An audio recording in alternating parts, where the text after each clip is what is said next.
Hey everyone, welcome back to my garden.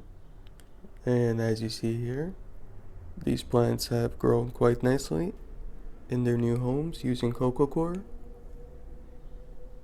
Look at the lettuce here, getting basically already bigger than the nut cup. Nice and large, looks nice, beautiful purple and green leaves. This is a Lolo Rosa. This is my favorite lettuce to eat and grow actually. It grows nice and compact, it doesn't get really tall, but it does get really wide and really filled. So you get a lot of it and you could save on height. You don't really need a lot of space going upwards. Tomato plant's doing nice and well. This is a little sucker. Let's see if there's any tomatoes. Yeah, actually there is right there. That's new, that must have come up in the last day because I didn't see that yesterday. Nice little tomatoes forming. Well, little flowers really. Look at this beautiful squash plant. This is a straight neck squash that's been grown from seed. In fact, all these plants are grown from seed, except for the tomato suckers. Those are transplants. And if you notice something right in the center right here, there's beautiful little flowers being developed. And this plant was basically put in from seed on March 19th. And today's already April 8th. So that's about 19 days, 20 days.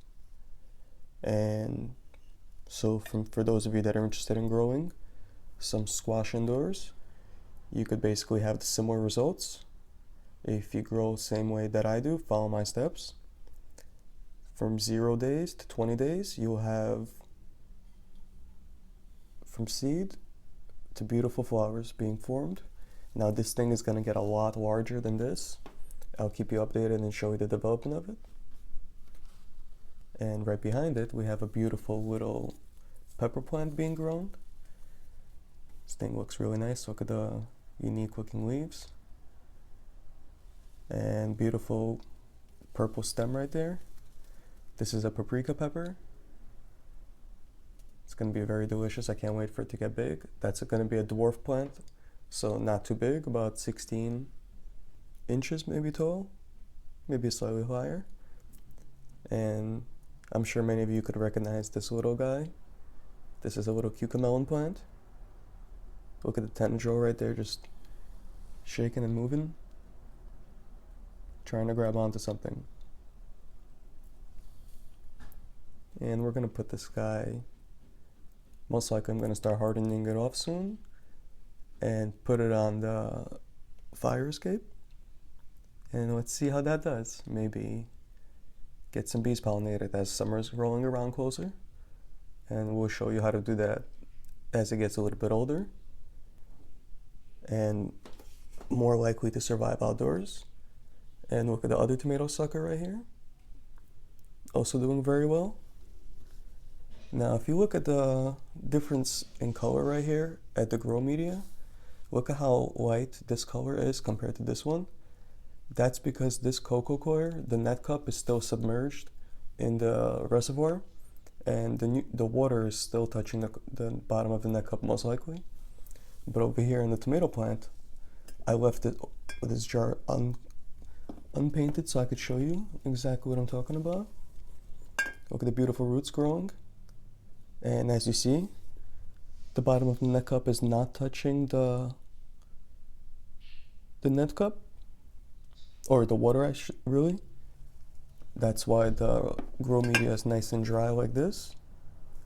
However, the plant is doing nice and well, very healthy, looks great, very green, standing nice and straight. The roots are submerged in the water and they're sucking up the nutrients, giving the plant everything it needs to survive while it grows.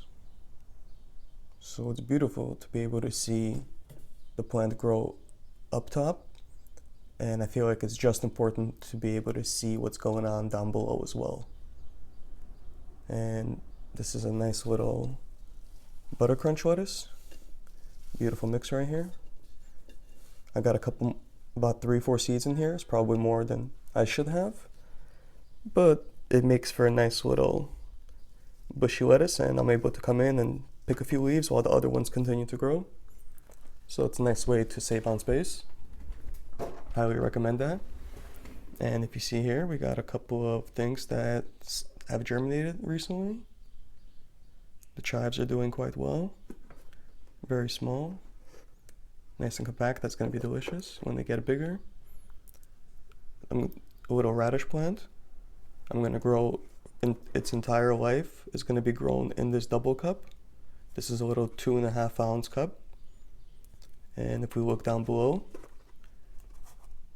this plant was planted on the 4th. I put it in the seed, and today is already the 9th. And look, from the 4th to the 9th, it has its leaves formed.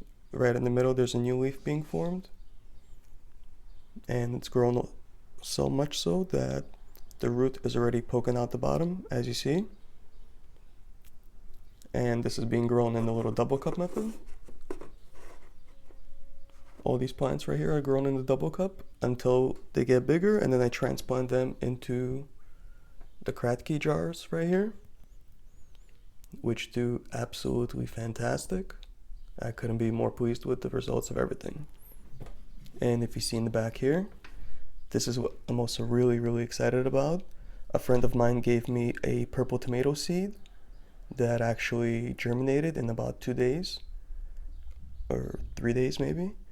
And if you see, the leaves are just about to open up soon. The seed was actually completely stuck on it, and yesterday I came in and gave it a little helping hand and a little bit of a head start, I think. And we got a little lettuce plant here that looks like a little rosa. And this is also most likely a little rosa that's getting a little bit way too leggy. So what's good to do in this case would be probably to carefully dig it up and bury it a little bit lower. Or what you could do is slightly push this to the side down and just bury up top. And let the plant will begin to grow upwards like that. Nice and easy. So things are doing quite well in the garden right now. And I couldn't be happier.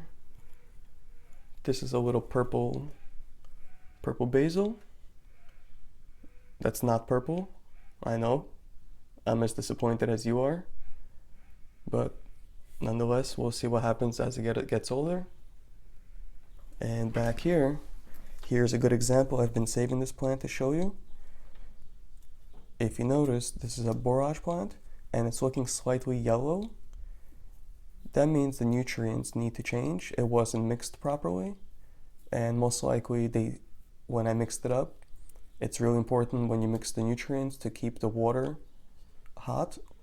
This way the hydroponic nutrients mix very well with everything, and they blend in completely into the water, or else they'll settle down to the bottom, and most likely that's what happened in this case, and it didn't completely mix up. So I'm gonna mix up some new nutrients today and refill that container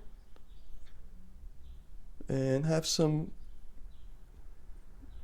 on the side left for future growth when I'm ready to refill, basically. So if you have any questions, leave them down below. I'll do my best to answer everything. And don't forget to hit the thumbs up and subscribe. Thanks for watching.